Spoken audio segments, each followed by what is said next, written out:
Without a doubt, we are more energized and motivated to think and do things differently. We have embraced the call to move ourselves and our organizations, and indeed our nations, from success to significance and from thought to action.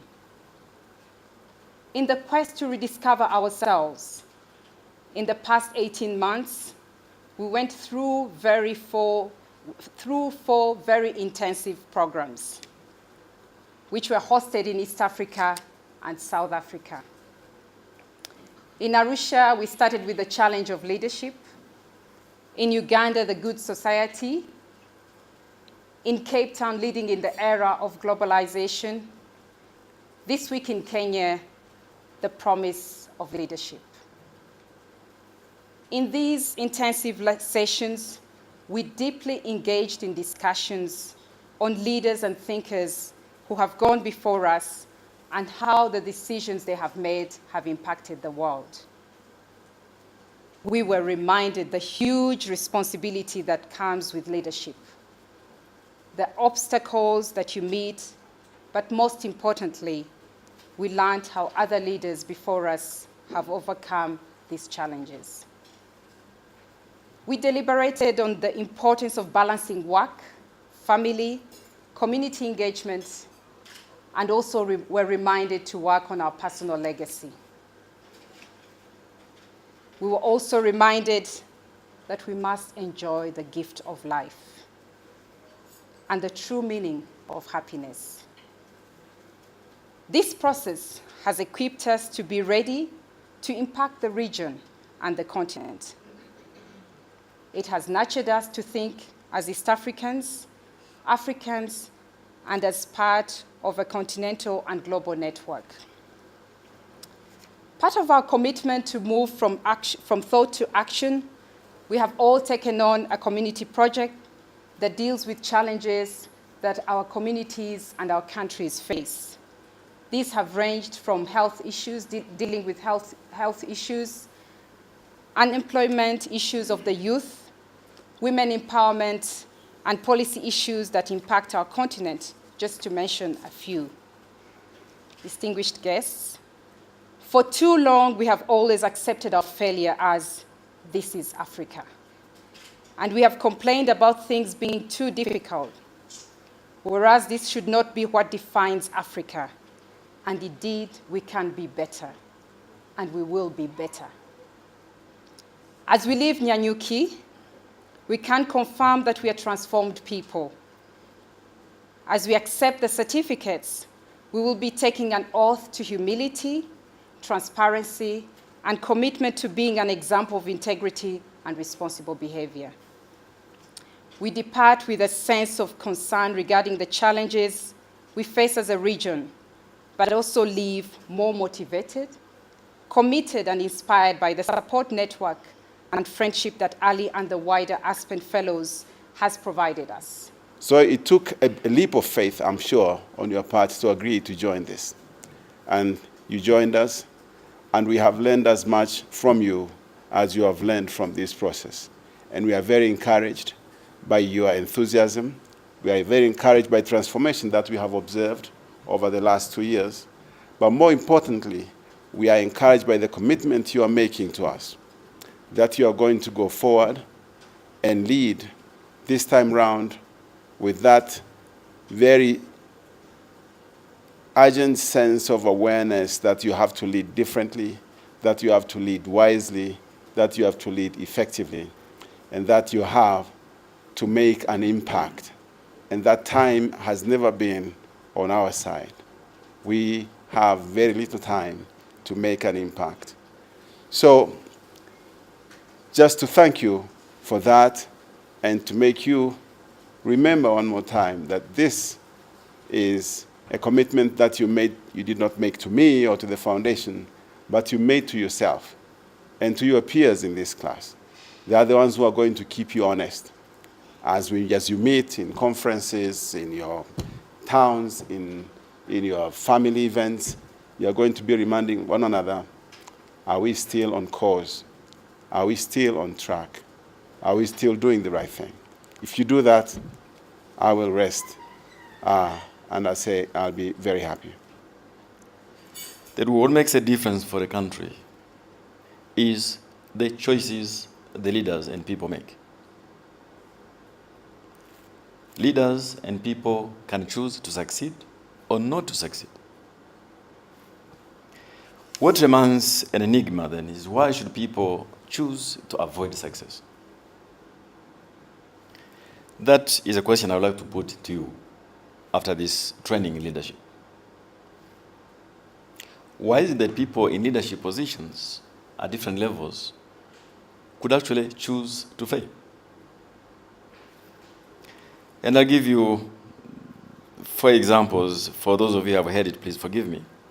And I was asked which are the 4 countries in Africa I thought would make it middle-income country status by 2010. And these were my answers. I said the Ivory Coast, Zimbabwe, Kenya, and Mauritius. If there was an exam, I would have scored 1 out of 4. But I was right then. I think I was absolutely right. But the people and leaders made other choices. They didn't have to make those choices. But those choices were made. And people have paid a high price. In the case of the Ivory Coast, which is our headquarters, they have lost almost a decade and a half. A decade and a half. Now they are catching up. And so in my functions, I've been asking myself, what kind of leaders citizens look to? What kind of government? Because you are very successful leaders. But if one day you end up in government, what are people looking for? Believe me, they're not looking for much. They're looking for basically 4 things. They're looking for a government which is effective and can deliver. A government that is effective and can deliver. They're looking for a government that is clean and not kleptocratic. And they're looking for a government that governs for all, not for some. And they're looking for a government that is accountable. Is this very difficult? No, it isn't. If indeed we define leaders as the top men, how many intellectuals were in the government of Idi Amin? How many people highly trained like you and me were in the government defending the policies, defending the regime, defending what they were doing? How many highly trained people, intellectuals like you, who have been trained even on leadership causes, serving some governments which have run down the economies of their countries? So I put it to you that the man at the top has, or the woman at the top, has a lot to be blamed for, but we share the responsibility of where our country goes. It simply cannot be that we have the simplistic answers of blaming people at the top. All of us, each one of us, wherever we are responsible for what eventually happens. Today's world is much more complicated than it's been at any time over the last 100 years. We are entering a global phase where there is an issue of leadership at the international level in terms of providing leadership for global issues. Whether it is the climate and environmental sustainability, whether it is trade, whether it is growth. Why is the leadership? Among the rich countries, there's now a focus on their own internal issues, which are a lot, enormous. Why should they look at Africa? They have enough to look after. In the G20, you have real leadership, especially during the emergencies, like when it came to saving the banking sector. Excellent job. But some people question the legitimacy of the G20, those who are locked out, like the Africans. It is leadership, but there is no legitimacy. in the eyes of those who are locked out. But who has legitimacy to help resolve these issues? You might answer it is the United Nations. Because there all of us have one man, one vote, or one woman, one vote, one country, one vote.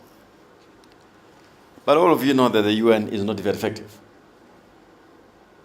It has legitimacy, but because of what it is not very effective. And so when you have global problems, whether it is epidemics, refugees, finance, you have solutions scattered across the system. There's not a single strand of leadership to help resolve the global issues. The reason I'm saying this to you, Ali, and your friends and our friends here, is that truly, for the first time in 50 years, we are on our own, and we have a chance to make the right choices. But I thought I could not leave here sharing with you that it is not enough to learn about leadership. You'll have to go and make the right choices. And those choices may sometimes not be so difficult to make, but you will have to make them. All of us will have to make them. As young leaders, we are in the path of becoming transformation leaders. So we are the generation in which the world has been waiting to make change for the continent. So we won't shrink from our responsibilities, and we are committed to ensure that our actions make an impact in the continent. And Ali has given us all the tools necessary we require, basically, to make that changes. So, my dear fellows, as we go higher and higher, we should remember that we have to leave our footprint behind. And let's go out and make the impact in the world, and also make Africa proud.